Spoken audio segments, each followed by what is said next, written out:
Hey chess buddies, I hope you're doing well. Today I want to share the second match between AlphaZero and me. While AlphaZero is a super strong engine and one of the highest rated nowadays, I'm the world champion. In this game, I made some daring moves, sacrificing my rook and bishop. Let's check it out together. I started the game with d4, he played knight f6 but he could play c5, old Benoni defense, d5 knight f6 knight c3 e6 to attack on the COVID-19.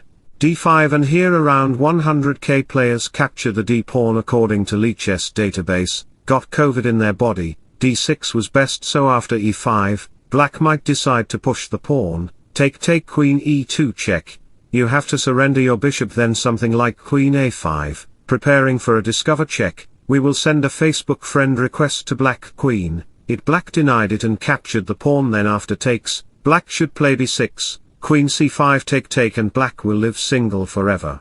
But if he dare to promote the pawn, queen c8 will be a checkmate and friends, you can apply this trap in your games and like my video now, cause I need 500 likes. Alpha played knight f6, c4 c5, Benoni, capturing the pawn isn't good because the dark square bishop will activate on c5 like this. Couple of moves later I played e5, white is enjoying a big space for his piece's mobility and he set mine trap to launch an attack in kingside, therefore black can make bishop fumetto in kingside but rather.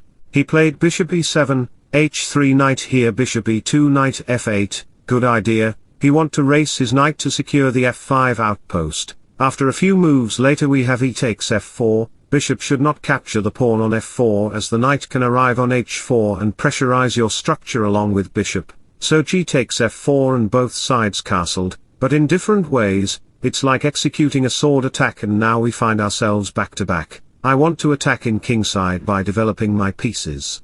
And Alpha want to attack in queenside to pressure to the b-pawn, we are the class toppers, preparing for exams and let's see who will be the number one. e5 take queen here knight f3 knight h5, pressuring to the pawn, so e5, you may think that, the f-pawn is free and worth to take it, but the reality is, nothing is free in this world, you have to pay for it, e6 take rook g1, the knight is under attack and black protect his horse, something like take. Queen takes knight and you will face some serious issues in kingside.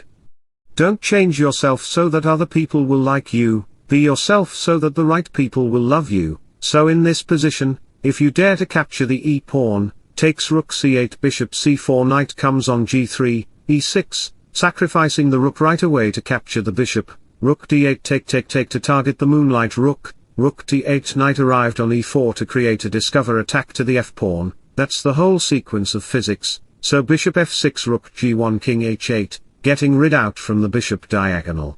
Bishop takes h6, if you take the bishop then your dark square bishop will be unguarded, that's the main problem so d6, bishop takes g1 queen h5, threatening a bishop kiss to the king, so bishop to d4 protects the pawn, that doesn't help because we can capture it, then sacrifice your knight on f6 like you are the Mikhail Tal, securing these squares to move back the bishop and checkmate him, so takes check, king g8 queen captured, the pawn is pinned and it will be a checkmate in one move. It's better to have nobody than to have someone who is half there or doesn't want to be there, so back to the position, Alpha takes the pawn with his second knight, not with the overconfident knight, because overconfident destroyed intelligence and your overall performance. I want to build this chess strategy which I discussed few seconds ago, a6 sacrificing the pawn to open up the b-file, bishop f5 is coming to district the queen's safety which she giving to the pawn. After a few sequences of moves later we have e6. If you capture the pawn, let me show you the variation, takes, the knight is under attack and if he dare to move anywhere then you will lose your bishop, that's the defect if you capture the pawn, you will lose the knight, so in this position we have f5, bishop takes rook c4, rook g1 is coming to launch an attack in kingside geometrically, rook here rook g1 to ask the knight, who the hell you are. The knight shouldn't move on e5 because after the exchange, I will win the h6 pawn for free, the pawn is pinned right, so king h7 and I sacrificed my rook on g6, that's the beauty of chess, take rook g4, the pawn is pinned so king goes back to h7, knight h4, attacking to the pawn, and g6 can't possible because rook and knight is focusing there to target the h6 pawn. And friends, if you are enjoying my content, then feel free to like and subscribe to my channel. I make videos for you which my hard work, and it's late night. Rook backs, knight takes f5, preparing for the discover check. So if the king moved to g8, let me show you the variation. Knight takes check, king slides check, king g8, queen g6, attacking to the knight. So if you dare to save the knight, then queen takes g7 will be a checkmate. It takes a strong heart to love, but it takes an even stronger heart to continue to love after it's been hurt. So Alpha played king h8, that's not over yet, I can still checkmate Alpha in 59 moves. Knight takes pawn was a good move, because after take queen g6 will create multiple of threats to the king side. Rook check, king ups, bishop g5, takes, rook g7, queen takes check here, e7, queen b8, queen takes h5, black is just utterly lost, he will be disappeared from the earth. Back to the position. I played a4 to put my knight there, and knight takes h6 is coming, so he captured the knight. This is a completely winning game for me. Hope you can understand the end game very easily because you are Stockfish subscriber.